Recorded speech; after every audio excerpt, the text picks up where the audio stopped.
Hello everyone, welcome back to the Boonhae Hosinsul self-defense practical applications for the patterns.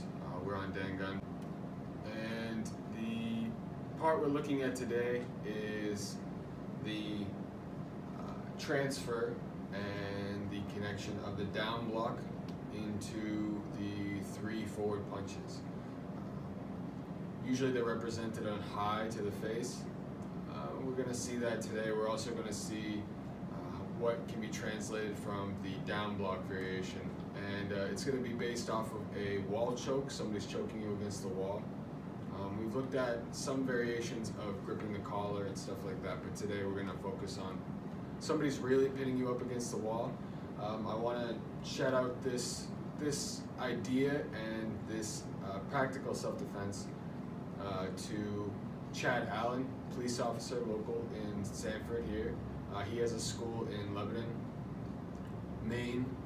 It's called Dragon Taekwon-Do, I believe, and he helped me with one of my self-defense applications that I use. When he's much bigger, I believe he's like 6'4" or something like that. So he's a much bigger guy. He can pick me up with 2 hands against the wall, and that's what it would show in the video. When I tested for my 3rd dang, he showed me a more practical sense, and I applied that to this next variation. I saw the uniqueness in the technique and how it can be applied. So other than just the normal way, I will probably show that too, but I'm more showing it for the students and so on. But I will also be showing the way that we could use it correctly as an application for down block. Okay, let's begin.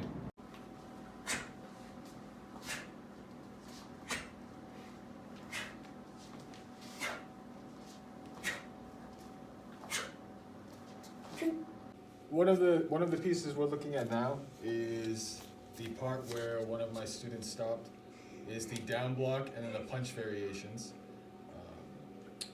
to which we're going to transfer them from what I had already talked about at the beginning. So we're going to reinforce the choke against the wall. Okay. So from here, what I want is, it doesn't matter if you're square framed up against and you're lifting the person up, or you have one leg more stable against the wall to where the person is physically pushing up against the wall. Okay, so from here, reinforcement, and the arm is holding just like if you were to do down block on this side. Okay, you can do it this way. You can hold the fist, or you could go Gable Grip. Either way is fine, but we're gonna follow the pattern. So we're gonna keep the hands tight together as we go. Okay, so if reinforce against the wall, and you're going to do all of this one motion. It's going to be an angle attack towards the arm. So if she's moving her right leg outside off of the wall, then you're attacking my right arm, or the cross section here. Okay, so bring your hands up here. One big motion, hitting down at a 45 angle and stepping the foot out. Okay, go. Breaking the arm down. Okay, so from here is the next piece. You see how she's reinforced against the wall? If I move towards her, she can move me away and move me into the wall. If I keep my angle here, this is the part where you're going to now use this piece of the down block. Okay, you could do an angle, an elbow strike. You could do a regular punch. You could try to knee. But the best piece is to make a frame against the head as you push out. Go ahead. Here. Good. No, stay. So here, and then as she pushes me forward, this is the representation of down block, creating space. Hold. So here, this is the hand pulling towards the hip, keeping it tight against the body as you drive down on your down block. Okay, so reinforce, push the head. Okay, here. So it doesn't matter what this hand is doing now.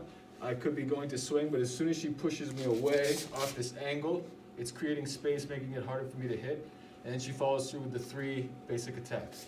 Go gets, just so we have more room for the camera here. And then once she pushes, 1, 2, 3, bam, bam, bam.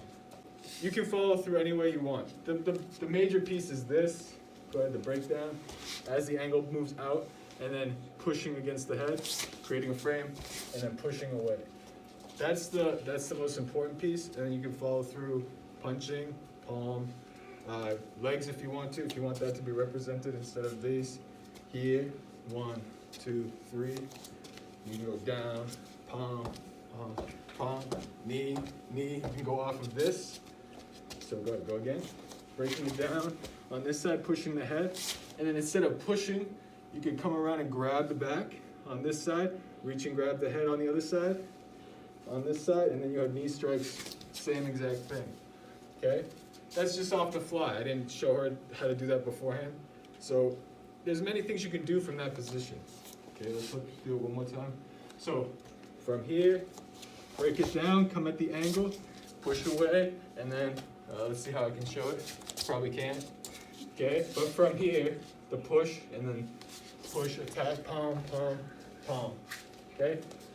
You can mix those in. Palm, knee, pull down the hand, move through. Either way. Real quick, we look at the setup for the movement. So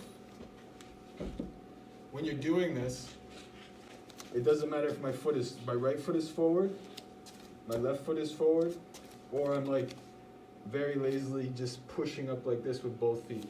Usually somebody has a foot forward so that they have more leverage to lift you up or to push you into the wall. Okay? This way just a little bit, this way. Okay? So it doesn't matter. I'll put my left leg forward, because usually if you see the right foot forward, and go ahead, and you come at this angle, you see that I create a little base. If I put my left foot forward, go ahead, it's still the same base that I need. Okay? If not, and I leave my leg here and she pulls down, it's most likely gonna set me off balance anyway. You still follow the same pattern. Gable grip is the preferred position, okay? Because, go ahead, do it. So the gable grip here, yeah, you have more leverage. But it doesn't mean you can't use it from this position, especially if you practice patterns all the time. You need to see some form of visual for your technique. And this is a great base. For my black belt testing, it was the same thing. This is where I was taught, shown it by Chad Allen. So here, one more time, we're gonna go through it. Bring your hands high through the center line. If somebody's like this, you don't necessarily have to come up through the middle. Their hands are already together, but we're going to get someone who's much bigger and trying to pick us up off the ground. Okay? So here, lift high, break the piece, and step your weight out. Okay? So she's reinforced by the wall with her hip and her body. If she wants to really turn into it, yeah. Now this is great angle for the pushing of my head or just making a frame. Let's say I feel this and I want to start swinging at her. She can start pushing my head away once I start to swing on this piece. Okay? Now it's a bad idea to start just push on the head when you have this whole reinforced wall. Use your body to push off the wall and step forward and drive your weight as the person's moving in. Push, go. Here, create space. Okay? So, switch. So as I move out, same position. When I move through, I want to make sure that as I come out, go ahead, here, as I come through, I want to make sure I step out at that angle. I'm reinforced, okay? I'm pushing all my weight onto this side, pulling in, and I'm using this hand to now create a grip. Pushing space, and now at the same time, pushing off whatever this is, driving my way forward, and then moving through. Bom, bom, bom, bom. Finishing off that set. Okay? So give it a try. Let's, real quick, I want to make sure that you have the choke down. This, you can be doing whatever you want with this section, but this is the main piece. Okay? So let's look at it, how you can train it normally instead of just pattern side. Okay? So here, you create the same motion, raise it up, and you're going to cup your hands and go gable grip. Okay? So here, raise it high, same position, stepping out the same way. Oops, sorry, there's barely any change. Okay, go at this angle, and that's how you want to break this down, at this slight angle.